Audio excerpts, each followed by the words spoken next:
আমার কাছে সব পেন ড্রাইভ করা আছে, আমি কিন্তু ভান্ডা ফাঁস করে দেবো। আমি একটা জায়গা পর্যন্ত সৌজন্যতা মেনটেন করি, বাট মনে রাখবেন লক্ষণের সীমারেখা একটা আছে, দণ্ড কাটা একটা দণ্ডি আছে। লক্ষ্মণের দণ্ডি পেরিয়ে গেলে কিন্তু আর সামলে রাখতে পারবেন না। আমি অনেক কিছু জানি, বলি না শুধু দেশের স্বার্থে।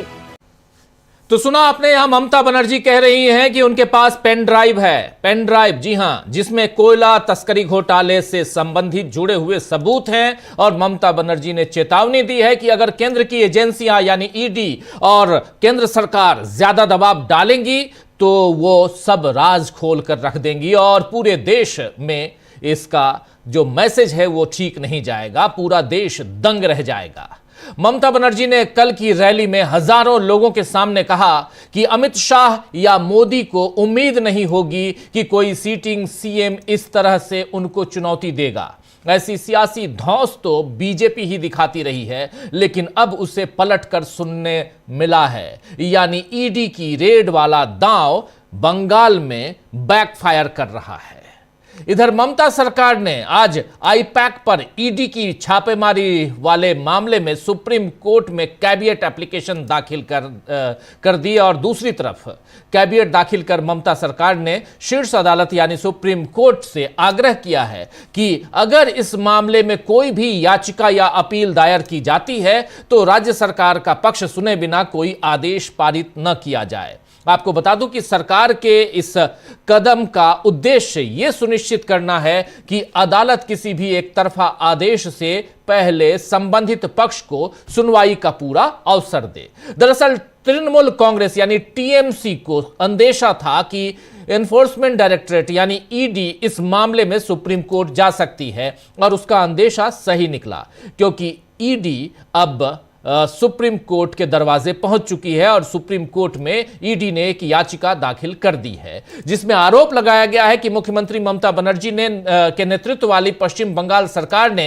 गुरुवार को इंडियन पॉलिटिकल एक्शन कमेटी यानी आईपैक के हेडक्वार्टर और उसके डायरेक्टर प्रतीक जैन के कोलकाता स्थित घर पर एजेंसियों के सर्च ऑपरेशन में दखलंदाजी की और रुकावट यानी बाधा डाली।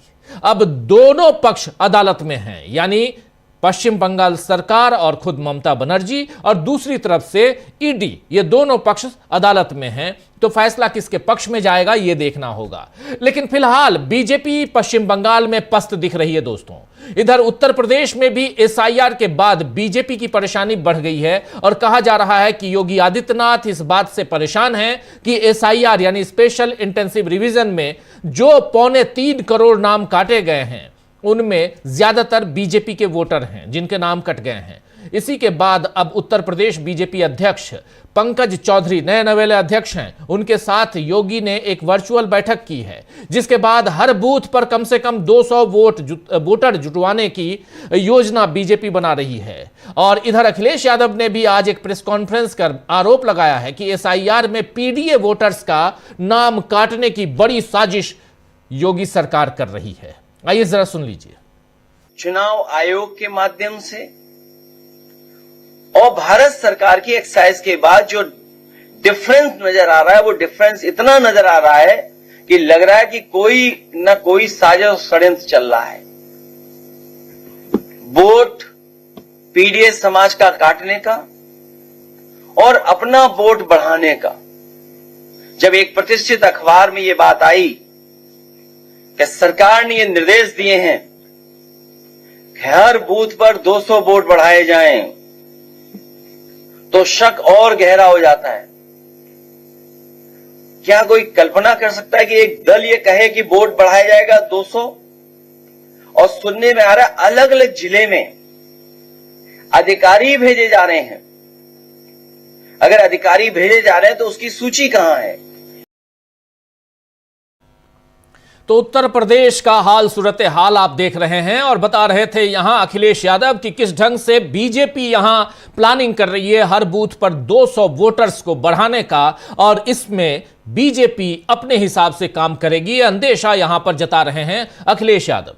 तो उत्तर प्रदेश और पश्चिम बंगाल, इन दो राज्यों में बीजेपी चुनाव के लिहाज से परेशान है। वहीं जिस तरह बिहार में उसने बड़ी फतह हासिल की है, वहां भी अब नीतीश कुमार का होना क्या बीजेपी को खटक रहा है, ये सवाल उठ रहे हैं आज अचानक सवाल कैसे उठ रहे हैं और क्यों यहां पर हम इस बात को लेकर आ रहे हैं आपके सामने कि बीजेपी को नीतीश बाबू क्यों खटक रहे हैं। दरअसल जनता दल यूनाइटेड यानी जेडीयू के बड़े नेता रहे केसी त्यागी ने प्रधानमंत्री नरेंद्र मोदी को एक खत लिखकर उन्हें यानी वहां के मुख्यमंत्री और इनके साथी केसी त्यागी के साथी बिहार के मुख्यमंत्री नीतीश बाबू को यानी नीतीश कुमार को भारत रत्न देने की सिफारिश की है। केसी त्यागी ने चिट्ठी लिखी है प्रधानमंत्री नरेंद्र मोदी को कि नीतीश कुमार को भारत रत्न देना चाहिए, जीते जी मिल जाए। आपने कर्पूरी ठाकुर को मरणोपरांत दिया, लेकिन इनको जिंदा रहते हुए दे दीजिए। आपने अटल बिहारी वाजपेयी को मरणोपरांत दिया, लेकिन इनको जिंदा रहते हुए यानी नीतीश बाबू को जिंदा रहते हुए दे दीजिए। इसके बाद जीतन राम मांझी ने भी नीतीश के लिए भारत रत्न की मांग कर दी और खुशी जताई है। चिराग पासवान का भी यही स्टैंड है। लेकिन जेडीयू ने यानी जनता दल यूनाइटेड, जिसके मुखिया हैं मुख्यमंत्री नीतीश कुमार पिछले 20 साल से, उन्हीं की पार्टी ने इस बात से किनारा कर लिया है। जेडीयू के राष्ट्रीय प्रवक्ता राजीव रंजन प्रसाद ने कहा है कि हाल के दिनों में केसी त्यागी के कई बयान आए हैं और यह पार्टी के आधिकारिक स्टैंड नहीं है। आइए जरा सुन लेते हैं उनकी जुबानी। राजीव रंजन जो जेडीयू के प्रवक्ता है, और प्रवक्ता अगर कह रहा है तो बात में दम है, तभी तो कह रहा है, क्योंकि पार्टी का स्टैंड क्या है वो बता रहा है। सुनिए जरा। देखिए, बिहार के मुख्यमंत्री नीतीश कुमार जी स्वस्थ हैं, पूरी तरह से राज्य की जनता की सेवा निरंतर कर रहे हैं। हाल के दिनों में केसी त्यागी जी के अनेक बयान आते रहे हैं और दरअसल पार्टी की गतिविधियों से उनका दूर दूर तक लेना देना नहीं है। वो पार्टी में है या नहीं, ये भी आम कार्यकर्ता को नहीं पता है। उनके बयान निजी क्षमता में लगातार आ रहे हैं, पार्टी का उनके बयानों से कोई लेना देना नहीं है। तो सुना आपने, बहुत बड़ा बयान है दोस्तों, बहुत बड़ा बयान। राजीव रंजन जो जेडीयू के प्रवक्ता हैं, राष्ट्रीय प्रवक्ता, कह रहे हैं कि केसी त्यागी पार्टी के कार्यकर्ता हैं कि नहीं, पार्टी में हैं कि नहीं। जेडीयू के कार्यकर्ताओं को यह भी अभी तक पता नहीं है कि वो पार्टी में हैं कि नहीं। उनके वक्तव्यों को जेडीयू से जोड़कर नहीं देखा जाना चाहिए, यह राजीव रंजन कह रहे हैं। इस बयान से जाहिर है दोस्तों कि जेडीयू अभी नीतीश के लिए भारत रत्न की मांग से सहमत नहीं है, क्योंकि नीतीश इस बात को जानते हैं कि अगर उन्हें भारत रत्न दिया गया तो बदले में शायद सीएम की कुर्सी ले ली जाए और फिर अडवाणी जी की तरह उनका राजनीतिक संन्यास करवा दिया जाए। नीतीश शायद इस बात को भी समझ रहे हैं कि उन्हें अचानक सर्वोच्च सम्मान से नवाजने की खबरें बीजेपी के उकसावे पर आ सकती हैं, वरना मांझी, चिराग पासवान, इन तमाम नेताओं ने नीतीश से को भारत रत्न दिए जाने की जो डिमांड है उस पर सहमति क्यों जताई है। ये नेता नीतीश से दूरी बनाने वाले नेता जो हैं, ऐसे ये नीतीश से दूरी बना चुके हैं। आप याद कीजिए, चाहे वो मांझी हो या चिराग पासवान हो, अभी भले एक साथ हैं, और ऐसे नेता एकदम से उन पर मेहरबान क्यों हो रहे हैं, ये सोचने वाली बात है और शायद नीतीश बाबू समझ रहे होंगे। बीजेपी की चालों को डिकोड करना अब आसान होता जा रहा है दोस्तों। महाराष्ट्र में भी बीएमसी चुनाव में, बृहन मुंबई म्युनिसिपल कॉरपोरेशन का जो चुनाव है वहां, उस चुनाव से पहले बीजेपी जितने दांव पे चल रही है सब उसके विरोधी और साथी समझ रहे हैं। अजीत पवार ने तो कहा है कि डरा धमकाकर दल बदल करवाया जाता है। अब संजय राउत ने खुलकर कह दिया कि हिंदू मुस्लिम राजनीति नहीं चलने देंगे। आइए जरा सुन लीजिए संजय राउत को। महाराष्ट्र इग्नोर करना चाहिए। क्या ये चुनाव हिंदू मुस्लिम पे किया जा रहा है? नहीं, बीजेपी अगर कोई करता है तो उनको जूते से मारना चाहिए। अगर कोई जातिवाद करता है, हाँ, हिंदू मुस्लिम करता है, क्या हिंदू मुस्लिम का संबंध है यहाँ? जी बिल्कुल। यहाँ लोकल प्रश्नों के लिए चुनाव है, नागरिक सुविधा के लिए चुनाव है। एक शहर की महानगर पालिका हम चुनने जा रहे हैं, तो यहाँ धर्म की राजनीति क्यों करते बीजेपी के लोग? लेकिन बीजेपी को ये नशा है, जब तक हिंदू मुसलमान नहीं करते तब तक वो चुनाव में नहीं जा सकते, चुनाव नहीं लड़ सकते। लोगों को ये पूरा खेल समझ में आया है। और मुंबई की महानगर पालिका के ऊपर हमारा भगवा लहराएगा, यह हमें पूरे विश्वास है। तो सुन रहे थे आप, यहां संजय राउत साफ साफ कह रहे हैं कि अगर चुनाव में कोई हिंदू मुस्लिम करता है तो उनको जूते से मारना चाहिए। यह बड़ा बयान है जो सीधे सांप्रदायिक ध्रुवीकरण को खारिज कर रहा है। आइए दोस्तों, आपने देख लिया महाराष्ट्र में क्या हो रहा है, बिहार में क्या हो रहा है, इधर उत्तर प्रदेश में क्या हो रहा है और उधर पश्चिम बंगाल में क्या हो रहा है, और इन तमाम राज्यों को अगर एक साथ समेटने की कोशिश करें तो फिर आप समझेंगे कि इधर दिल्ली में क्या चल रहा है। क्या रणनीतिक तौर पर, रणनीतिक मोर्चे पर बीजेपी की बुरी हार हो रही है? आज इसी पर चर्चा करेंगे कि किस तरह बीजेपी को रणनीतिक मोर्चे पर बुरी हार मिल रही है और विपक्ष कैसे चौतरफा वार कर रहा है। चलिए, हमारे साथ कुछ वरिष्ठ साथी जुड़े हुए हैं, उनसे पहले आपका परिचय करवाता हूं और आगे बढ़ते हैं। 3 वरिष्ठ साथी हमारे साथ जुड़े हुए हैं इस वक्त। सीधे पटना से अनिल कुमार राय साहब हमारे साथ जुड़े हुए हैं। इधर दिल्ली से 2 साथी हमारे जुड़े हुए हैं। अंशु नैथानी जी जुड़ी हुई हैं हमारे साथ और अमलेंदु उपाध्याय जी। आप तीनों का स्वागत है, इस्तकबाल है, स्वागत इस्तकबाल। अब तमाम दोस्त साथी शुभचिंतक आप सबका जो अब तक जुड़ चुके हैं उनका भी, जो जुड़ने वाले हैं उनका भी। सीधे सबसे पहले अमलेंदु जी आपके पास आना चाहता हूं। अमलेंदु जी, ममता बनर्जी ने कैबिनेट दाखिल कर दी। कैबिनेट का मतलब ही है कि हमको भी सुनिए, और वो पहले ईडी से पहले उनको पता था कि ये जाएंगे वहां, क्योंकि कल जो कुछ हुआ। लेकिन क्या आपको लगता है कि ये मामला इससे पहले जो वो कह रही हैं, जो अभी आप लोगों ने सुना कि मेरे पास पेन ड्राइव है, ये पेन ड्राइव की कहानी कैसे आ गई? क्या ये पेन ड्राइव सचमुच है या ये सियासी तौर पर सिर्फ कहा जा रहा होगा, ऐसा मान लिया जाए? राजनीति में, और वो भी सड़क की राजनीति में, ममता बनर्जी से शायद नरेंद्र मोदी भी पार ना पाए, क्योंकि सड़क की राजनीति नरेंद्र मोदी ने भी नहीं लड़ी है, आप और हम अच्छी तरह से जानते हैं। भले वो कहें कि 1974 में और इमरजेंसी के समय और 1971 में भारत बांग्लादेश, जब बांग्लादेश आज़ाद हुआ, भारत पाकिस्तान बांग्लादेश का जो मुठभेड़ चल रहा था उसमें भी वो थे। चलिए, वो सब देखेंगे, वैसे ही जैसे चाय बेचते थे। लेकिन यहाँ आपको लगता है अमलेंदु जी कि ममता बनर्जी का ये वक्तव्य, ये बयान दूर तक जा सकता है, पेन ड्राइव आगामी चुनाव में? राजीव जी, ये बहुत आगे तक जा सकता है। और आपको याद होगा कि विश्वनाथ प्रताप सिंह जो थे, अपनी कोट की जेब में फर्जी पर्ची रखे हुए राजीव गांधी को सत्ता से अपदस्थ कर गए थे कि उनकी जेब में वो पर्ची है जिसमें बोफोर्स कांड के लोगों के नाम लिखे हुए हैं और कहाँ जो स्विस बैंक खाते हैं वो सब उसमें नाम लिखे हुए हैं, और बाद में माफी भी मांग ली थी। तो वो तो राजीव जी, विश्वनाथ प्रताप सिंह ने राजीव गांधी को हरा दिया था, जबकि विश्वनाथ प्रताप सिंह भी, राजीव जी, सड़क पे संघर्ष करने वाले नेता नहीं थे, तो राजा भी थे साथ साथ। तो ममता बनर्जी जो है वो तो स्ट्रीट फाइटर हैं, सड़क पे लड़ती हैं। और ममता बनर्जी जो है वो कांग्रेस के खिलाफ भी लड़ चुकी हैं, वाम दलों के खिलाफ भी लड़ चुकी हैं और बीजेपी के खिलाफ भी लड़ रही हैं। अब अंदर से किससे मिली भगत रहती है वो मसला अलग का है।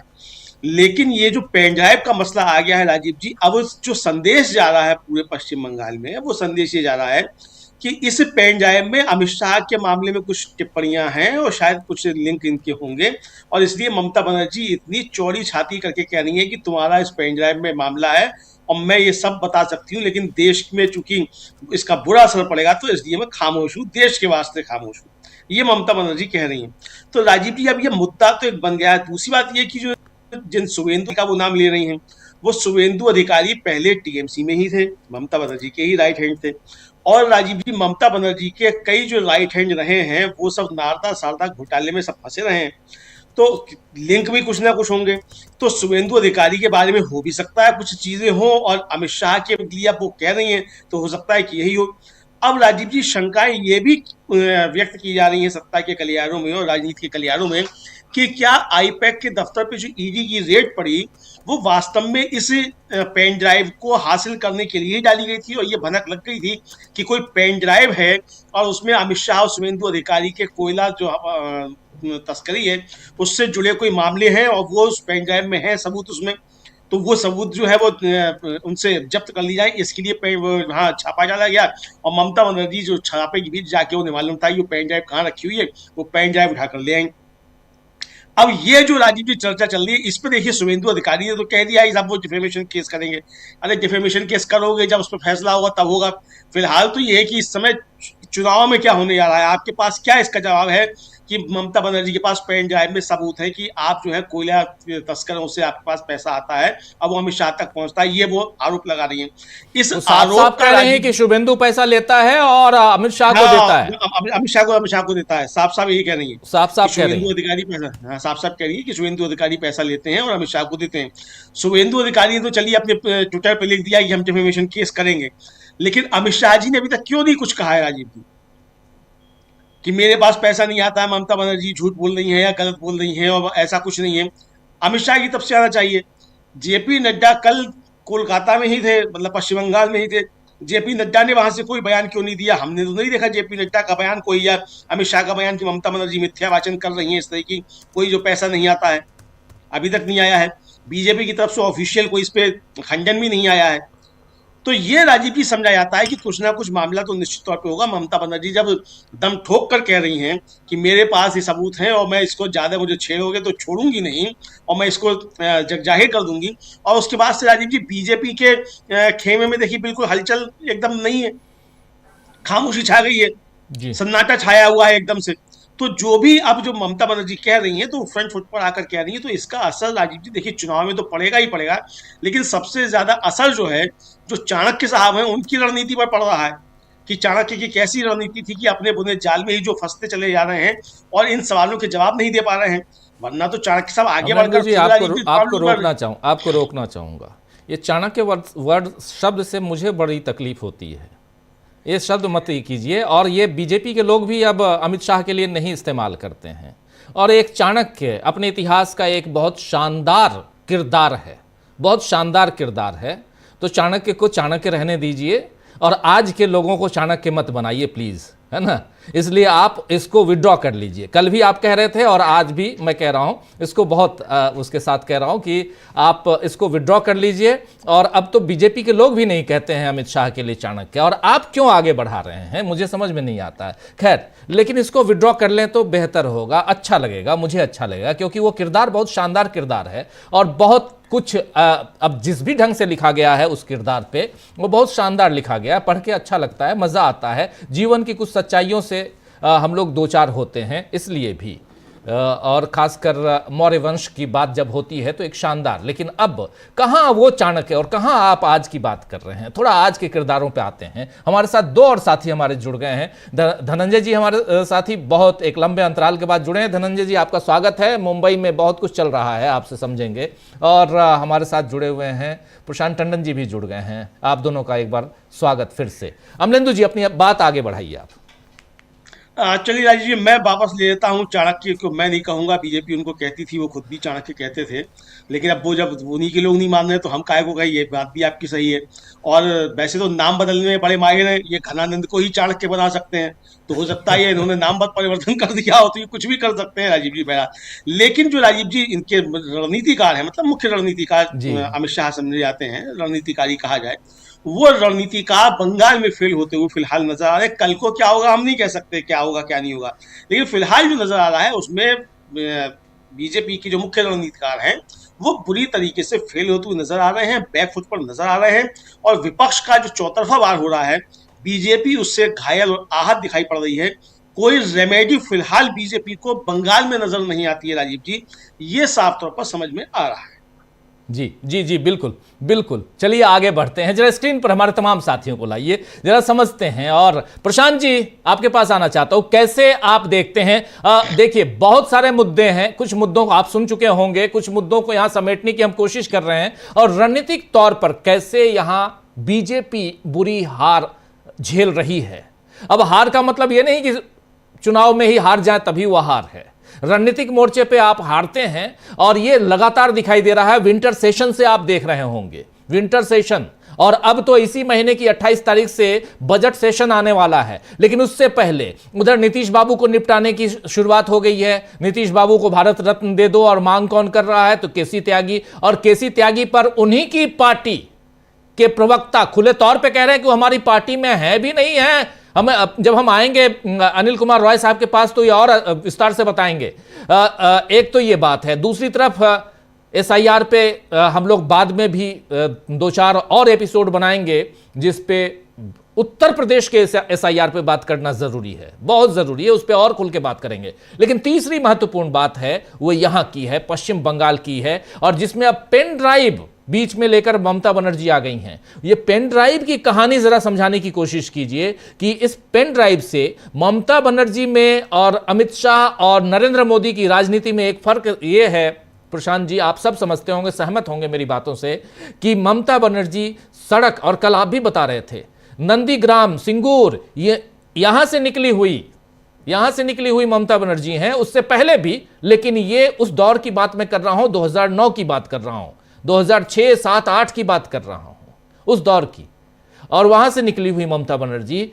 ये पेन ड्राइव कहां तक, कितना आगे ममता बनर्जी की राजनीति को और इस बिल्कुल सामने मुहाने पर चुनाव है ले जा सकता है?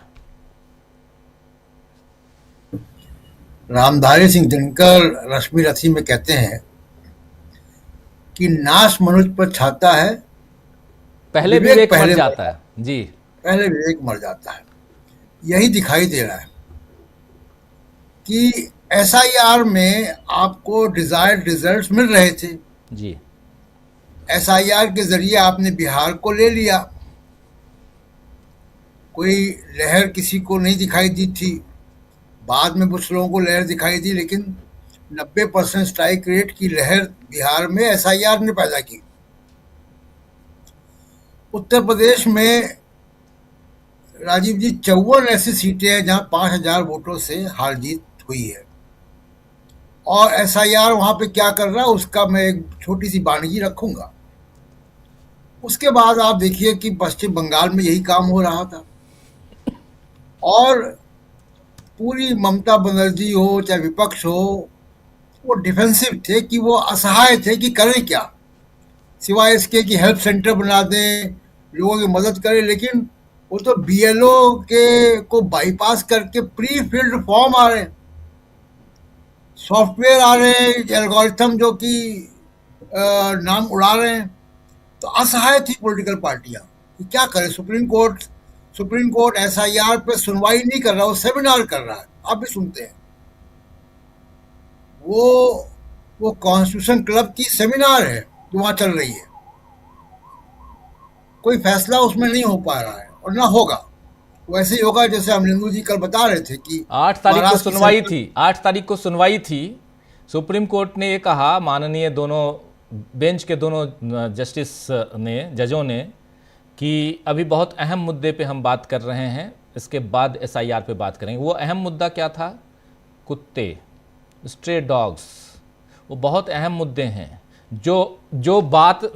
जिसकी जुबान नहीं है, जो कुछ बोल नहीं सकते, उनके प्रेमी, डॉग लवर्स और डॉग हेटर्स, इन दोनों के बीच, पेट के खिलाफ कोई पेट के पक्ष में, ये दोनों के बीच लड़ाई सुप्रीम कोर्ट में है। ये बहुत अहम मुद्दा है अहम, लेकिन एसआईआर उससे ज्यादा अहम है। बट वहां कहा गया, टिप्पणी पे मैं नहीं जाता हूं, आप भी सही कह रहे हैं, बस ये रख रहा हूं। और आप जानते हैं कि हम लोग उस दिन अपनी मुलाकात इसलिए नहीं हो पाई क्योंकि मैं दिन भर इंतजार कर रहा था कि एसआईआर पर सुनवाई हो और हम लाइव लेके आए, नहीं हुई सुनवाई। जी, तो सुप्रीम कोर्ट से कोई मदद नहीं मिलती दिखाई दे रही है। पॉलिटिकल पार्टियां हेल्पलेस हैं, क्या करें। अखिलेश यादव पूर्व मुख्यमंत्री हैं, आप देखिए उनके बयान, आज भी उनके बयान आए हैं, किस तरीके से वो 200 पर पोलिंग बूथ को बढ़ाने की बात हो रही, सब कुछ हो रहा है, और उसके बीच में आप ईडी लेकर घुस गए आईपैक के दफ्तर में। अब ममता बनर्जी, ये उम्मीद नहीं बीजेपी ने की थी कि ममता बनर्जी की प्रतिक्रिया ऐसी आएगी, क्योंकि ईडी का खौफ जो है वो केवल 2 ही लोगों ने तोड़ा है राजीव जी, राहुल गांधी ने और ममता बनर्जी ने जी। बाकी सब विपक्षी पार्टियां भी ईडी से डर जाती हैं। राहुल गांधी ने परवाह नहीं की, और फाइनली वो कोर्ट ने अब वो इनाशा हेरट का मामला किनारे कर दिया, और ममता बनर्जी ने उसको, जिसको अंग्रेजी में कहते हैं कि by taking the bull by the horns, आमने सामने आके खड़े होकर लड़ ली। वो बीजेपी इसके लिए तैयार नहीं थी। और अभी जेपी नड्डा की बात हो रही थी, बीजेपी क्यों नहीं तैयार है, उसका भी कारण है। एक तो बीजेपी के अंदर, क्योंकि किसी को नहीं मालूम होता है कि बीजेपी में कि अमित शाह और मोदी के लेवल पे क्या होने जा रहा है, किसी को कोई खबर ही नहीं होती है। इन लोगों को मीडिया से खबर लगती है। जैसे नोटबंदी के बारे में अरुण जेटली को मीडिया से खबर लगी थी, वित्त मंत्री थे उस वक्त। तो इन लोगों को खबर नहीं होती। और दूसरा है कि जेपी नड्डा अब एक सप्ताह के मेहमान हैं। जी, वह कार्यकारी अध्यक्ष आ चुके हैं और वो एक सप्ताह के अंदर, यानी 14 जनवरी के बाद, मकर संक्रांति के बाद, वो औपचारिक रूप से विदा हो बाहर हो जाएंगे। जाएंगे। जी, तो ये जो ट्रांजिशन फेज है, जेपी नड्डा भी इस जाड़े में आग सेक रहे हैं कि ठीक है मैं तो जा रहा हूँ, करो। तो बीजेपी के अंदर भी बहुत सहमति नहीं दिखाई दे रही है, जिसको कहते हैं कि लड़ने की इच्छा। और बीजेपी का जो कंस्ट्रक्ट है, जो नैरेटिव है, आप देखिए कि बीजेपी का जो नैरेटिव है वो बेसिकली गांधी परिवार को लेकर और हिंदू मुसलमान को लेकर। उसके बाद तीसरी कोई चीज होती है तो बीजेपी के सिलेबस के बाहर की चीज है वो। ये बीजेपी के सिलेबस के बाहर की लड़ाई आ गई। और इसलिए ममता बनर्जी ने इसमें कई गोल एक साथ कर दिए। आपने ध्यान दिया होगा कि कांग्रेस और सीपीएम के भी बहुत ही वैसे बयान आए हैं ममता बनर्जी की आलोचना करते हुए। जी, वो क्यों आए हैं कि ममता बनर्जी ने एंटी इनकम्बेंसी को साफ कर दिया।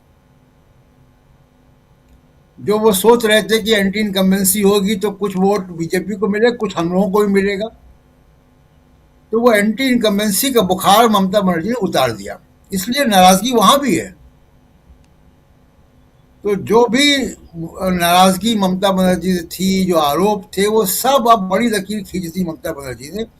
और सबसे अहम बात यह है कि देखिए इंस्टीट्यूशंस कैसे काम करते हैं, ब्यूरोक्रेसी कैसे काम करती है, अदालतें कैसे काम करती हैं। सच बात ये राजीव जी कि ये कागज उड़ा के देखते हैं कि हवा का रुख किधर है। जी, और अगर जनता बहुत खिलाफ है, जनता सड़कों पर है, जनता में आक्रोश है, तो कोर्ट भी थोड़ा सा जो है वो पीछे हटता है कि नहीं, इसमें उसके ऊपर भरोसा कम होगा। और जो सच बात भी है कि अगर कोर्ट ऐसे मामले पे कल अगर ममता बनर्जी की गिरफ्तारी का आदेश दे दे, आप सोचिए क्या होगा। 250 कोर्ट सीटें आएंगी भी- ममता बनर्जी को। जी। आज ही बोल रहा हूं, 250 सीटें आएंगी। और अगर आप बिल्कुल ब्लैक एंड व्हाइट कानून के हिसाब से देखें तो कोर्ट को ममता बनर्जी की गिरफ्तारी का आदेश दे देना चाहिए। जो ईडी के आरोप है उस आधार पे, जो कि हमेशा कोर्ट, ईडी और पुलिस जो मांग कहती है कोर्ट कर देता है।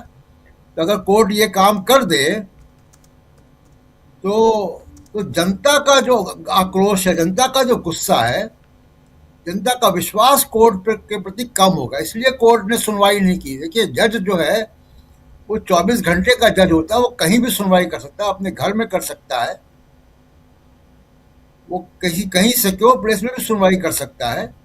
तो सुनवाई तो हो सकती थी, ऐसा नहीं कि सुनवाई नहीं हो सकती। अगर वहां पर भीड़ थी तो पीछे के दरवाजे से जाके जज साहब अपने घर पर सुनवाई कर सकते थे, किसी और सिक्योर प्लेस में सुनवाई कर सकते थे और फैसला कर देते। लेकिन उस फैसले से बात और बिगड़ जाती। इसलिए बीजेपी के अंदर भी अब बहुत ही असहज स्थिति है। और असहज स्थिति दो कारणों से है। एक तो कि सिलेबस के बाहर की लड़ाई है, और दूसरा कि ट्रांजिशन फेज है बीजेपी में। नए अध्यक्ष जो है वो आने वाले हैं, पुराने जाने वाले हैं, और ये ट्रांजिशन फेज है। गलत समय चुना बीजेपी ने और अमित शाह ने या मोदी ने, जो भी सेंट्रल, मैं मोदी अमित शाह को अलग अलग करके नहीं देखता हूं। तो इसलिए ये शुरुआत जो हुई है बंगाल के इलेक्शंस की, वो पहले ही जो है जिसको कहा जाए कि आप साइकोलॉजिकली जो है हार करके आप वहां पे जा रहे हैं बंगाल में। और वो बिहार की तरह से इतना आसान नहीं होगा जैसे हो सकता था। सेकेंड राउंड में आऊंगा तो यूपी के बारे में दो एक आंकड़े दूंगा यूपी में SIR में क्या चल रहा।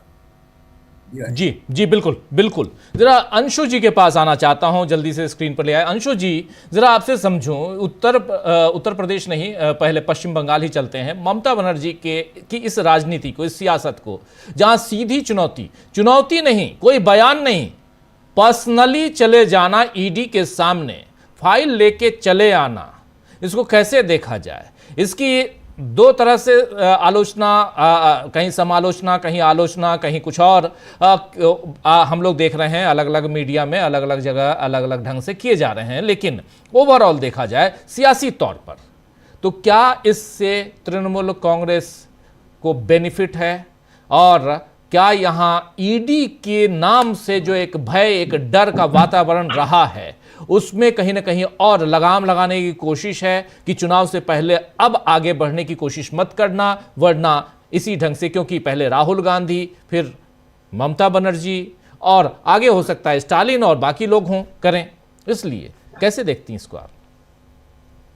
ये जो पूरा प्रकरण हुआ है ईडी के छापे का आईपैक पर, और इसमें जो ममता बनर्जी का पूरा रिएक्शन आया है और जिस तरीके से वो सामने खुलकर आई है और सीधे अमित शाह पर उन्होंने आरोप लगाए हैं, तो मैं यही कहूंगी कि पूरी की पूरी बाजी उन्होंने पलट दी है। बीजेपी का तो हमेशा ही ये खेल रहता है, आप देखिए जहां पर भी चुनाव होते हैं उससे पहले जो रूलिंग पार्टी होती है उसके ऊपर इसी तरह सीबीआई, ईडी, ये तमाम एजेंसी उसके छापे शुरू हो जाते हैं। ये हमने झारखंड में भी देखा था कैसे हेमंत सोरेन के ऊपर इस तरह से लगातार उनको फंसाया गया था और उनके ऊपर तमाम मामले डाले गए थे, और ऐसे कई जगह देखते हैं कि उनकी यही स्ट्रैटेजी है। लेकिन पश्चिम बंगाल में मुझे लगता है ये स्ट्रैटेजी पूरी तरीके से फेल कर गई है और बीजेपी को यहाँ मुंह की खानी पड़ गई है। टाइगर्स जो कह रहे हैं ममता बनर्जी को, उनके दल के नेता, तो वो शायद बिल्कुल ठीक कह रहे हैं कि एक टाइगर्स की तरह से उन्होंने हमला किया है, एक शेरनी की तरह। और केवल ना वो वहां ऑफिसेज में पहुंची, अपनी फाइल्स लेकर आई, उन्होंने कोलकाता की सड़कों पर मार्च निकाला, और इस बीच उनके सारे सांसद हैं जो वो पहुंच जाते हैं अमित शाह के घर, घेराव कर लेते हैं, और किस तरह से वो कर रहे हैं वो नजर आ रहा है कि पूरी आक्रामक रणनीति से उन्होंने मुकाबला किया। इसकी बिल्कुल उम्मीद बीजेपी को नहीं रही होगी, क्योंकि उनको लगता है कि हमारी जो ये ईडी है, सीबीआई है, ये सब तो बस हमारे ऐसे बेहतरीन प्यादे हैं कि इससे तो हम कभी हार ही नहीं सकते और ये कभी गलत नहीं जा सकते। लेकिन अब ये इतना गलत चले गए हैं कि जिससे बीजेपी का नुकसान तय नजर आ रहा है। अब देखिए दोनों पक्ष कोर्ट में चले गए हैं। अगर कोर्ट में भी आप मान लीजिए किसी भी तरह से अगर ममता बनर्जी के खिलाफ कोई फैसला आता है या कुछ चीज ऐसी आती है, तो साफ तौर से उन्हीं को सहानुभूति भी मिलेगी और उनको विक्टिम की तरह भी देखा जाएगा, और इस तरह भी देखा जाएगा कि वो ही एक इतनी हिम्मती नेता है आज के दौर में, इतनी हिम्मती सीएम है, ऐसे तो कोई नहीं कर सका, चाहे वो हेमंत सोरेन हो या फिर हमने देखा था उस समय हेमंत बिस्व शर्मा के साथ भी ऐसा ही किया था उन्होंने। हालांकि वो बाद में शामिल हो गए, लेकिन स्ट्रैटेजी यही रहती है बीजेपी की। लेकिन ममता बनर्जी जैसा हिम्मत और साहस तो कोई नहीं दिखा पाया, और पूरा उन्होंने खेल पलट दिया, पूरी बाजी यहाँ पर उन्होंने पलट दी है। तो अगर अब कोर्ट में भी उनके अगेंस्ट में कोई फैसला आता है, तो इससे जो है चुनाव पूरी तरीके से बदल जाएगा, टीएमसी को और ममता बनर्जी को इसका फायदा मिलेगा। आप ये देखिए, बिल्कुल सही कह रहे थे प्रशांत जी की एंटी इनकम्बेंसी को भी खत्म कर दिया है यहाँ पर ममता बनर्जी ने, कि उन्होंने तो अपने आप को ही अदर साइड ऑफ दिखा दिया है कि बीजेपी जुल्म ढा रही है और हम उनसे संघर्ष कर रहे हैं। ममता बनर्जी हमेशा अपने आप को एक संघर्षशील नेता पोर्ट्रे करने में सफल रही है, और ये जो चीजें हैं वोटर्स के मन में उनके प्रति जो एक पॉजिटिविटी है या उनकी एक ये लड़ाकू की छवि है, उससे उनको मजबूती देती है। तो यही छवि उनकी यहाँ पर मजबूत हुई है। जब वो सिंगूर में भी बैठी थी आंदोलन में, आपने सही कहा, उन्होंने सड़कों की राजनीति हमेशा की है। 25-25 दिनों का उन्होंने वहां पर भूख हड़ताल की, इतने दिनों तक वो बैठी रही। हालांकि उसको कुछ भी कहा जाए कि वो राज्य के हित में था या नहीं था, लेकिन उन्होंने अपनी जिजीविषा से, अपने सड़क की कहा जाए पॉलिटिक्स से और इस तरह से आंदोलन से, हड़ताल से उन्होंने फैसले पलटवाए हैं, और बीजेपी ने उनको खुद मौका दे दिया है कि वो आज लोगों के सामने एक ऐसी नेता ना नजर आए कि जिनकी सरकार से सवाल पूछे जा रहे हो, बल्कि उनको एज अ विक्टिम या उनको संघर्ष करता हुआ वो सड़कों पर वो नजर आ रही हैं। तो बीजेपी ने तो इतना बड़ा हथियार उनको खुद ही दे दिया, परोस के थाली में दे दिया कि ममता जी आपको यहाँ हीरोइन की तरह नजर आना चाहिए, एक संघर्षशील नेता की तरह नजर आना चाहिए, क्योंकि आप हैं जिन्होंने ईडी की इतनी बड़ी, जो कभी नहीं सोच सकते थे कि वहां वो पहुंच गई, फाइलें उठा के ले आई और खुलेआम चुनौती दे रही हैं अमित शाह को कि पेन ड्राइव है मेरे पास और इसमें बहुत सारी चीजें हैं, राज हैं, ये राज खुल गए तो आप कहीं के नहीं रहेंगे और मैं केवल देश हित में नहीं कह रही हूं। और इसमें उसी शुभेंदु अधिकारी का नाम लिया है, तो इसमें ममता जी के मैं कहूंगी कि दावे में बहुत दम भी नजर आता है, क्योंकि ये शुभेंदु अधिकारी पहले टीएमसी में ही थे। तो अभी ये जो कड़ियां जुड़ रही हैं उनकी बातों में दम लग रहा है। और बिल्कुल सही अमलेंदु जी कह रहे हैं कि उस समय जब वीपी सिंह लड़ाई लड़ रहे थे और जिस तरीके से राजीव गांधी पर आरोप लगाए जा रहे थे बफोर्स तो मामले को लेकर, तो एक वो कागज निकालते थे, उस कागज में क्या था किसी को नहीं पता था, लेकिन उस कागज के दम से पूरी जनता को मोटिवेट कर लिया गया और चुनाव जीत लिया गया। तो पेन ड्राइव में तो फिर भी लगता है कि ममता दीदी के पास कुछ हो सकता है, कुछ ठोस सबूत, क्योंकि इस पे शुभेंदु अधिकारी हैं तो वो कुछ ऐसे ही नहीं कह रही होंगी। लेकिन पेन ड्राइव में क्या है ये तो बहुत बाद में खुलेगा, लेकिन जनता के सामने तो उन्होंने ये एक मुद्दा बहुत बड़ा उठा दिया, दे दिया कि किस तरह से कोयले के स्कैम में किस तरह से ये पैसा है वो अमित शाह के पास पहुंच रहा है, वो भी शुभेंदु अधिकारी के मार्फत। और ये लोग इसको जरूर इसका विश्वास करेंगे। मुख्यमंत्री है वो वहां, शुभेंदु अधिकारी पहले उनकी पार्टी में रहे हैं, ये खेल कैसे चलता है, पेन ड्राइव का उन्होंने जिक्र किया है। तो ये तो कहते हैं कि ताश के पत्तों में जैसे पूरी बाजी पलट दी जाती है ना, जैसे क्रिकेट के मैच में होता है कि 2020 मैच में एक टीम बड़ा जीत रही होती है, लेकिन अचानक जो दूसरी साइड के खिलाड़ी हैं उनके 2-3 खिलाड़ियों को जब वो आउट कर देते हैं उनके सही बैटिंग लाइन के, तो खेल कैसे पूरा पलट जाता है। तो ममता दीदी ने यहाँ पे खेल पलट दिया है और अपने आप को उन्होंने संघर्षशील और एक जिसे कहा जाए एक लड़ाई लड़ने वाली, एक जुझारू एक नेता के रूप में पेश किया है। तो यहाँ तो अब ये सवाल ही नहीं होगा उसे, ममता जी से कोई इतना ज्यादा नहीं पूछेंगे कि आपके इतने सालों के शासन को लेकर सवाल की बात नहीं होगी। अब बात यहाँ ये मुद्दा होगा कि केंद्र सरकार या कैसे बीजेपी येन केन प्रकरण चुनावों को जीतने के लिए कुछ भी करती है, चाहे वो एसआईआर हो। एसआईआर के मामले को भी लेकर अभी ईसीआई को चिट्ठी लिख चुकी है ममता बनर्जी कि यहाँ पर जो लोग हैं उनको हिरास करने के लिए ये सारी प्रक्रिया की जा रही है। तो वो हर जगह से अपनी लामबंदी कर रही हैं। दिल्ली में भी जो उनके तमाम नेता हैं वो घेराव कर लेते हैं, सड़कों पे नजर आते हैं, ममता बनर्जी को देख रहे हैं कि कितना सपोर्ट कर रहे हैं, जब महुआ मोहित्रा और ये सब डेरेक ओब्रायन सबको घसीट के ले जाया जा रहा है। ये सारी छवियां लोगों के अंदर जाती है, वो उसको देखते हैं। ये आजकल इमेज एंड परसेप्शन सबसे बड़ी चीज है और ये परसेप्शन बना दिया ममता बनर्जी ने। और ये परसेप्शन बनाने में खुद बीजेपी ने उनको सहयोग किया। कहेंगे जिसे ना कि अपने पैर पे कुल्हाड़ी नहीं मारी है, कुल्हाड़ी पे ही पूरा पैर दे मारा है बीजेपी ने। अब वो ऐसे किससे कैसे बचेंगे? आप कह रहे कोई बयान नहीं आया है, क्या बयान दें वो? शुभेंदु अधिकारी ने जरूर ट्वीट किया हो, लेकिन अब इतना बड़ा आरोप है तो अब क्या बोलेंगे अमित शाह इस पर? तो एक बहुत बड़ा मुद्दा यहाँ पर कैच कर लिया है और ममता बनर्जी यहाँ आसानी से छोड़ने वाली नहीं है।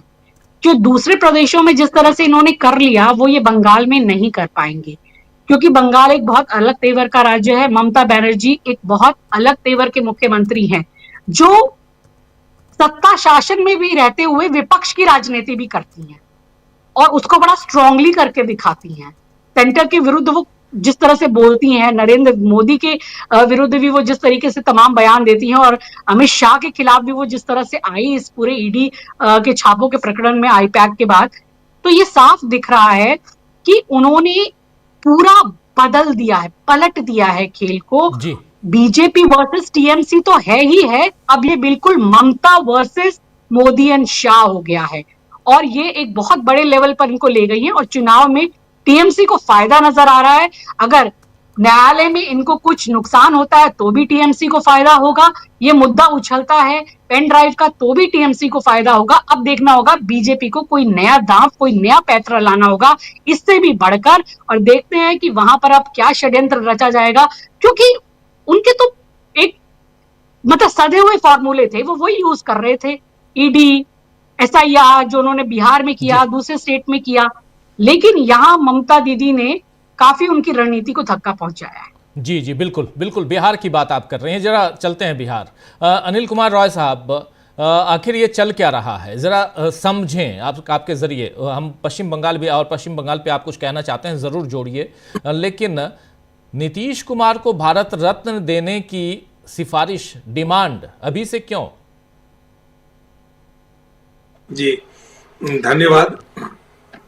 सबसे पहले एक छोटी सी टिप्पणी पश्चिम बंगाल के मामले पर, इसके बाद फिर बिहार की बात करूंगा कि राजनीति हमेशा परसेप्शन पर चलती है, और ममता बनर्जी ने पेन ड्राइव का मुद्दा उछाल करके परसेप्शन क्रिएट किया है कि भाजपा या उसका जो संगठन है या उसके जो लोग हैं तो पूरी तरह भ्रष्टाचार पर आधारित है। यह मैसेज देने में वह कामयाब हो गई है। दूसरी बात कि जिस तरह फाइल उठा लेने की बात है, जो साहस उन्होंने दिखाया है, या जिस तरह लोगों के पास जाती है कि राजनीति में हमेशा हीरो को पसंद किया जाता है, और ममता बनर्जी ने अपने इस कृत्य के द्वारा, अपने इस काम के द्वारा हीरो के रूप में अपने को, पश्चिम बंगाल की हीरोइन के रूप में अपने को स्थापित कर दिया है।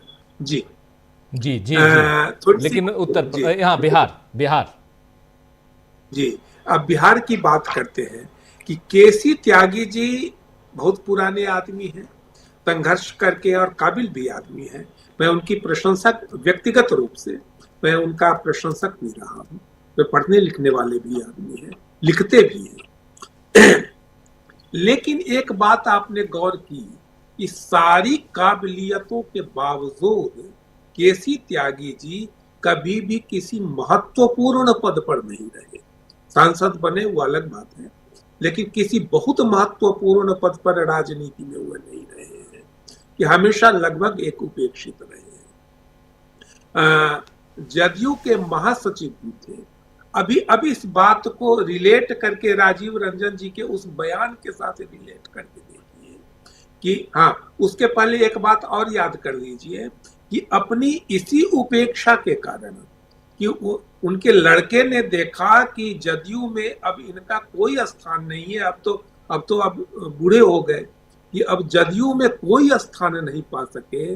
उनका लड़का निराश होकर के, मैं उसको निराश होना कहता हूँ कि निराश होकर के वह भाजपा में चला गया है। तो इस बात को राजीव रंजन जी के बयान के साथ रिलेट करके देखिए कि उन्होंने कहा है कि वो जदयू में है भी या नहीं, इसकी कोई गारंटी नहीं है। इसका मतलब कि जदयू में उनका अब कोई स्थान नहीं है। यह राजीव रंजन कह रहे हैं, यह प्रमाणित कर रहे हैं कि जदयू में उनकी कोई पूछ नहीं है, कोई स्थान नहीं है। ये अब चूंकि वे भी राजनीतिज्ञ हैं, इसलिए अपनी महत्ता को स्थापित करने के लिए मैं समझता हूँ कि उन्होंने नीतीश जी की नजर में कि इस बात को है सो कहा कि उनको भारत रत्न मिलना चाहिए, लेकिन इसके साथ ही दूसरे आयाम पर भी नजर रखनी चाहिए लोगों को कि यही बात जीतन राम मांझी भी दोहरा रहे हैं कि निश्चित रूप से और बिहार की जो राजनीति है वो आपको अभी भी संशयग्रस्त और स्थिर दृष्टि से आप उसको देखेंगे कि अभी भी लगेगा नहीं कि सब कुछ स्थिर हो गया है। अभी भी दाव पेच जैसे लग रहा है कि कोई किसी को ढकेल करके आगे बढ़ जाना चाहता है, कोई किसी को पीछे खींच देना चाहता है। इस तरह की राजनीति अभी भी यहाँ पर चल रही है। सरकार बन जाने के बावजूद, बाहर से सब कुछ स्थिर दिखने के बावजूद, अंदर से भीतर घात चल रहा है। तो यह बात, जिस बात की तरफ आपने शुरुआत में इशारा किया था कि यह हो सकता है कि उनको यह प्रदान करके और राजनीति के पद पर से उनको खींच करके हटा दिया जाए और उनकी वही दशा की जाए, कर दी जाए, या उसको उसके लिए सही शब्द दुर्दशा शब्द होगा कि उनकी वही स्थिति कर दी जाए जो लाल कृष्ण आडवाणी की। अब तो आपको भारत रत्न मिल गया है, अब आप आराम से मार्गदर्शक मंडल में रहिए, कुछ अपना कहना सुनना होगा तो कहिएगा, हमको जरूरत पड़ेगी तो सुनेंगे, न जरूरत पड़ेगी तो न सुनेंगे। तो हमको लगता है कि एक तरफ केसी त्यागी नटसिल में, एक तरफ केसी त्यागी संभव है कि अपनी तरफ ध्यान खींचने के लिए नीतीश कुमार का उन्होंने यह बयान दिया हो। दूसरी तरफ यह भी बहुत ज्यादा संभव है, और ज्यादा संभव यह बात है कि ये लोग, चूंकि उनका लड़का भी बीजेपी में है, तो ये लोग नीतीश को सत्ताच्युत करके वहां पर बीजेपी की सरकार, बीजेपी के मुख्यमंत्री स्थापित करना चाहते हो। शायद यह राजनीति भीतर ही भीतर चल रही होगी। जी, ये भीतर भीतर की राजनीति और क्या चल रही है वो बता रहे हैं अनिल कुमार रॉय साहब हमारे साथ जुड़े हुए सीधे पटना से, और इधर मुंबई से जुड़े हैं हमारे साथी धनंजय जी। मुंबई में ही हैं या कहीं और चले आए हैं? मुंबई में हैं। चलिए, चुनाव करवा के ही निकलिए, दही चूड़ा खाने के लिए बिहार जा सकते हैं आप 15 तारीख। लेकिन दूसरी बात यहाँ महत्वपूर्ण जरा आपसे करना चाहता हूँ, जिस पे अभी हम लोग चर्चा कर भी रहे हैं शुरुआत से ही, जिसमें ममता बनर्जी की बात हम कर रहे हैं। आपको लगता है क्या ये पेन ड्राइव की कहानी दूर तक चली गई है या जा सकती है? कैसे देखा जाए इसको? अनम्यूट कीजिए, उल्टा आप उल्टा अनम्यूट करते हैं, उलट दीजिए जरा, आवाज नहीं आ रही है धनंजय जी की। आवाज आ रही है? हाँ, अब आ रही है, अब आ रही है, अब आ रही है। हाँ, बिल्कुल तो बुलंद जिस आवाज। तरीके से पिछले कुछ सालों में नरेंद्र मोदी और अमित शाह जी का इकबाल चला, उसमें लगा कि यही दोनों शेर हैं देश में, बाकी कोई बचा नहीं। और आम आदमी जो है, कल तक जो नशे में था कि राम मंदिर बनेगा और हम हिंदुओं का राष्ट्र बन जाएगा और पता नहीं क्या क्या मिल जाएगा, आम आदमी को लगातार निराशा हो रही है। वो निराशा बिहार में है, वो निराशा उत्तराखंड में है, वो निराशा उत्तर प्रदेश में है, वो निराशा महाराष्ट्र में भी। और निराशा की कई वजह हैं। एक सबसे बड़ी वजह ये है कि महंगाई लगातार बढ़ती जा रही है। दूसरी वजह है कि बेरोजगारी बहुत बढ़ती जा रही है। तीसरी वजह है कि दुनिया में जो डंका बज रहा था वो भी फूट गया। अब कोई मानने को तैयार नहीं कि डंका बज रहा था, हमारा दुनिया में भारत का नाम रोशन हो रहा था। तो अब बचा क्या? अब था कि ये जिद कर रहे हैं यार, ये जबरदस्ती SIR करा करके ये तो दादागिरी कर रहे हैं। अब ये तर्कपूर्ण तरीके से, या कहिए एक था कि उम्मीद के सहारे अब नहीं बढ़ रहे हैं। ये कह रहे हैं कि SIR कराएंगे, जिसका मन करेगा वोट काट देंगे, जिसका मन करेगा रहने देंगे, जैसे मन करेगा हम शासन करेंगे, कोई बोलेगा नहीं। और अगर कोई बोलेगा तो उसको मीडिया के थ्रू हम बेइज्जत करवाएंगे, संसद में बेइज्जत करेंगे, और उसकी जितनी बुराई की जा सकती है करेंगे। कांग्रेस को लेकर के तो यही रणनीति अपनाई इन्होंने। और जितने भी कांग्रेस शासित प्रदेश रहे या जहां कांग्रेस पार्टी उनके मुख्य विपक्षी दल के तौर पे रही, वहां बड़ा आक्रामक रूप लिया। कांग्रेस आक्रामक इसलिए हुआ कि कांग्रेस ने उसी तरीके से जवाब नहीं दिया, क्योंकि कांग्रेस RSS में अंतर है। कांग्रेस पार्टी गांधी और नेहरू इसमें है, और अब हाल के वर्षों में जब से राहुल गांधी उठ के खड़े हुए तब से नेहरू और मजबूती से सामने आए हैं, देश के सामने और कांग्रेस पार्टी के सामने। अब जो है, अब वो कांग्रेस के लोग जो है या राहुल गांधी जो है, नरेंद्र मोदी से होड़ इस बात की नहीं ले रहे हैं कि आपने अगर ईंट फेंका है तो मैं आपके घर में पत्थर फेंक दूं। लेकिन ये जो रीजनल पार्टियां हैं ना, उनकी थाती यही है, ईंट का जवाब पत्थर है। अगर ईंट का जवाब वो पत्थर नहीं देंगे तो जैसा कि अंशु जी बता रही थी कि हेमंत सोरेन ने उस तरह के से रिएक्ट नहीं किया। हेमंत सोरेन उस तरह के आदमी नहीं है, इसलिए रिएक्ट नहीं किया उन्होंने। लेकिन ये जो ममता दीदी है, ममता दीदी जब कांग्रेस में थी और जब शुरुआती राजनीति थी, तब भी उनकी राजनीति वैसी ही थी। और ममता दीदी के साथ एक और पॉइंट जुड़ता है कि ममता दीदी कभी ये बोली नहीं कि मैं चाय बेचने वाली की बेटी रही या चाय बेचती रही या क्या करती रही। लेकिन ममता बनर्जी जिस सादा जीवन जिस तरह का सादा जीवन जीती रही, हवाई चप्पल में चलती रही। एक मैं इंटरव्यू देख रहा था, उसमें वो कह रहे थे कि मैं मुख्यमंत्री के तौर पे जो पैसा मिलता है वो भी मैं नहीं लेती हूँ, और मैं जो कुछ लिखती हूँ, उसका आर्टिकल लिखती हूँ, वगैरह वगैरह लिखती हूँ, उससे मुझे किताबें लिखी है मैंने, उससे मुझे पैसे आते हैं, मेरे लिए वो काफी है। देखिए, नरेंद्र मोदी जी चाय बेचने वाले थे, गरीब आदमी थे, लेकिन क्या क्या करते हैं सबको पता है। कितने कपड़े बदलते हैं, क्या खाते हैं, क्या पीते हैं, किस तरह से एकदम सोफिस्टिकेटेड बन गए हैं और किस तरह से एलीट बन गए हैं। ममता बनर्जी एलीट नहीं है, वो अभी भी वहां है। अब जो प्रयास किया इन लोगों ने पश्चिम बंगाल में घुसपैठिया लेकर के गए कि घुसपैठिया आ गए, अब उनके लिए सबसे दिक्कत ये हो गई राजीव भाई कि वहाँ मतुआ समाज जो है, बड़ा समाज है, जो बांग्लादेश से आए हुए लोग हैं, और बताया जाता है कि दलितों की जो आबादी है पश्चिम बंगाल में, उसका 17% हिस्सा जो है मतुआ समाज के लोग हैं, जो बांग्लादेश के हैं और यहाँ अपनी नागरिकता चाह रहे हैं। फिर देखिए कि जिस तरीके से बीच में उभरा, शाहरुख खान का मैटर उभारा गया, बांग्लादेशी क्रिकेटर को ले लिया और गद्दार हैं, बांग्लादेश में इतने हिंदू मारे गए, वगैरह वगैरह किया इन्होंने। लेकिन दुर्भाग्य इनका ये रहा कि ये जो उत्तर प्रदेश में जो घटना घटी है सरधाना विधानसभा क्षेत्र में, और उसके बाद जो इसके पहले जो अंकिता भंडारी वाली जो घटना थी, जिस तरह से उभरी है उत्तर प्रदेश में, जिस तरह से विपक्ष उठ के खड़ा हुआ, या कहिए जिस तरीके से मध्य प्रदेश में भी कांग्रेस उठ के खड़ी हुई, 17 लोग या 18 लोग गंदा पानी पी करके मर गए, ये कुल मिलाकर के, और ट्रंप ने जो हाल किया, कुल मिलाकर के मोदी को बैक फुट पर आना पड़ा। मोदी जी की कोई आवाज निकल नहीं रही है। मैं कह रहा हूँ जैसे पानी में डूब रहा व्यक्ति तैरना अगर नहीं आता तो कैसे अकबकाता है। अभी मोदी जी और बीजेपी की हालत यही है, अकबका रहे हैं, क्या करें।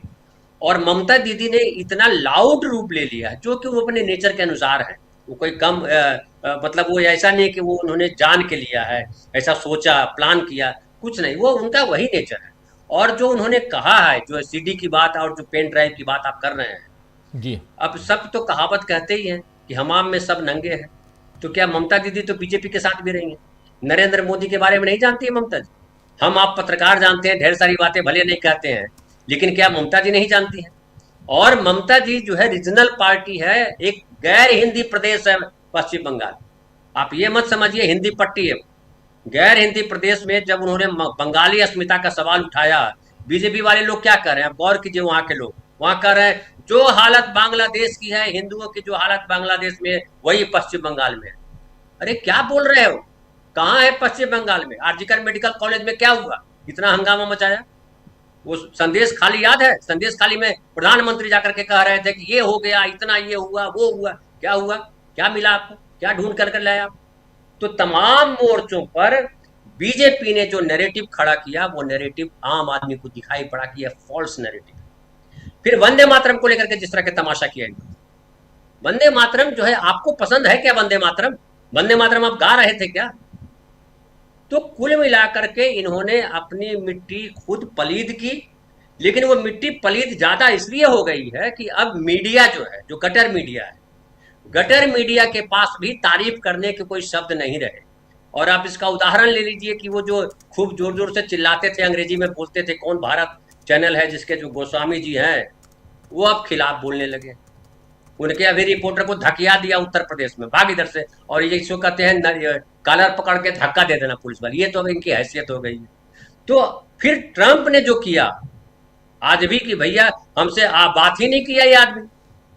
तो किसी मोर्चे पे नरेंद्र मोदी जिस मोर्चे पे काम कर रहे थे, वो हालांकि मैं जानता हूं कि वो नैरेटिव खड़ा किया गया था मीडिया के द्वारा, सबसे बड़ा उसमें रोल मीडिया का था। अब मीडिया जो है खुद बैकफुट पे है, क्योंकि उसकी प्रतिष्ठा का सवाल खड़ा हो गया है। आप याद कीजिए कि एनडीटीवी ने ही इंदौर वाले प्रकरण में हाईलाइट किया, इंदौर वाले प्रकरण को जो जवाब दिया उस पत्रकार ने, वो एनडीटीवी का पत्रकार, वहां के ब्यूरो चीफ, जिन्होंने एडिटर वहां के, जिन्होंने कहा कि भाषा तो ठीक करो।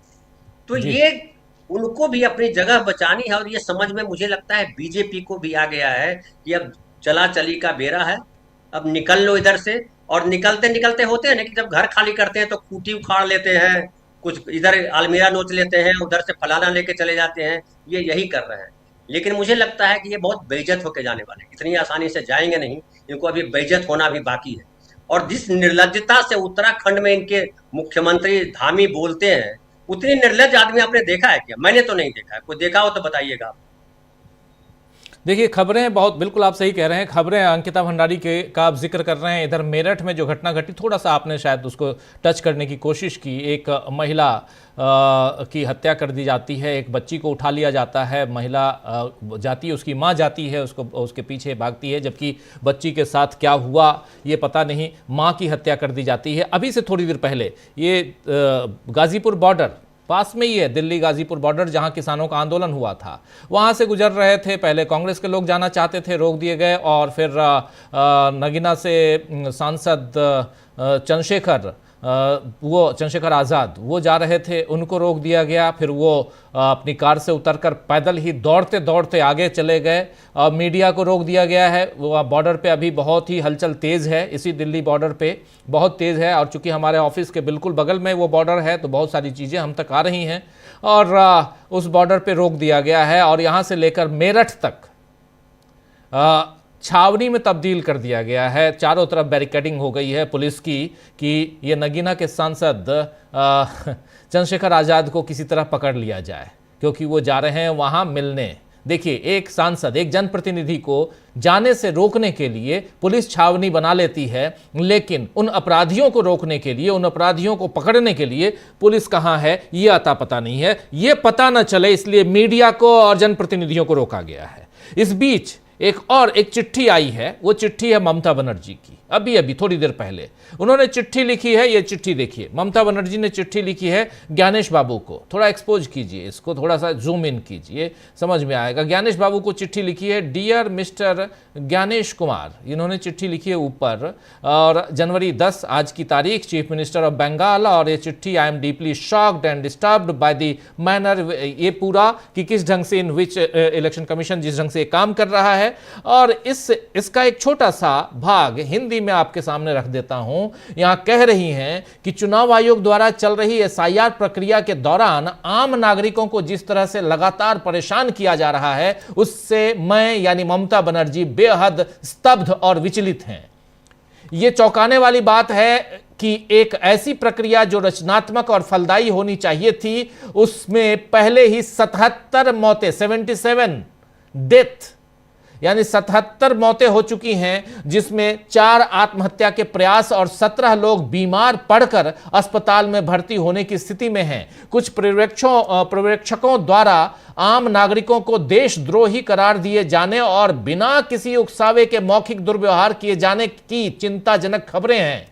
यह भी पता चला है कि तथाकथित तार्किक विसंगतियों, जो वास्तव में पूरी तरह से अतार्किक हैं, को राजनीतिक पूर्वाग्रह के साथ चुनिंदा रूप से कुछ निर्वाचन क्षेत्रों में निशाना बनाया जा रहा है। यह राज्य के योग्य मतदाताओं को मताधिकार से वंचित करने का एक जानबूझकर और गुप्त प्रयास है, यहां पर साफ साफ कह रही हैं ममता बनर्जी। ममता बनर्जी ये चिट्ठी लिखी है, 3 पन्ने की चिट्ठी है, और इसमें अपनी बात यहां रखते हुए इसके बाद इन्होंने सबका नाम भी लिखा है। फिर member of parliament Shri Deepak अधिकारी, मोहम्मद शमी, इंटरनेशनल क्रिकेटर हैं, और the Maharaj of Bharat Sevashram संघ, इन सबको भी नोटिस भेजा गया। ये सारी चीजें इन्होंने यहां पर लिखा है, लिखकर बताने की कोशिश कर रही हैं ममता बनर्जी। यानी घेराव, एक तरफ ईडी, दूसरी तरफ प्रशांत जी आपके पास आना चाहता हूं, ईडी से लेकर चुनाव आयोग, चारों तरफ इन्होंने मोर्चा खोल रखा है ममता बनर्जी ने, और सुप्रीम कोर्ट में कैबिनेट तक, ईडी, सुप्रीम कोर्ट, चुनाव आयोग, बचता कुछ नहीं है, और सड़क पे खुद हैं। राजनीति करने वालों को राजनीति सीखनी चाहिए। मैं ममता बनर्जी का ब्लाइंड फॉलोवर नहीं, फेथ नहीं करता। मैं सियासी तौर पर किसी भी राजनेता का, मैं शायद हो सकता है लोगों को लगे कि हम ममता बनर्जी की तारीफ कर रहे हैं, ये लोग बैठ के तो खूब आप गुणगान कर रहे हैं। यहां समझना चाहिए, राजनीति समझनी चाहिए ममता बनर्जी से कि सड़क से लेकर आप सुप्रीम कोर्ट, ज्ञानेश कुमार, चुनाव आयोग, ईडी, जो एनफोर्समेंट डायरेक्टरेट है, यानी सुरक्षा जांच एजेंसियां, इन सब पे धावा बोल दिया, हमला बोल दिया ममता बनर्जी ने। कैसे देखा जाए इसको, और क्या ये आने वाले समय में सियासी तौर पर देश में एक नए मोड़ के रूप में, हम सियासी मोड़ के रूप में देखने जा रहे हैं प्रशांत जी? और एक बात और भी, गोदी मीडिया का जिक्र कर रहे थे, इन सब का आपके सामने इसलिए ला रहा हूं क्योंकि आप अभी बात करेंगे इस पे। अभी हमारे साथी धनंजय जी गोदी मीडिया की बात कर रहे थे। 5 राज्यों में जहां चुनाव हैं वहां इनका कोई हश्र, कोई इनकी पहुंच नहीं है, यह बात कल आप भी कह रहे थे प्रशांत जी। चाहे पश्चिम बंगाल में बंगाली चैनल्स देखते हैं लोग, वहां ये एनडीटीवी देखने वाले वो बिहार और उत्तर प्रदेश से गए हुए लोग ही देखते हैं, जो पहले से बीजेपी के वोटर हैं। चाहे असम ले लीजिए, बिहार, पश्चिम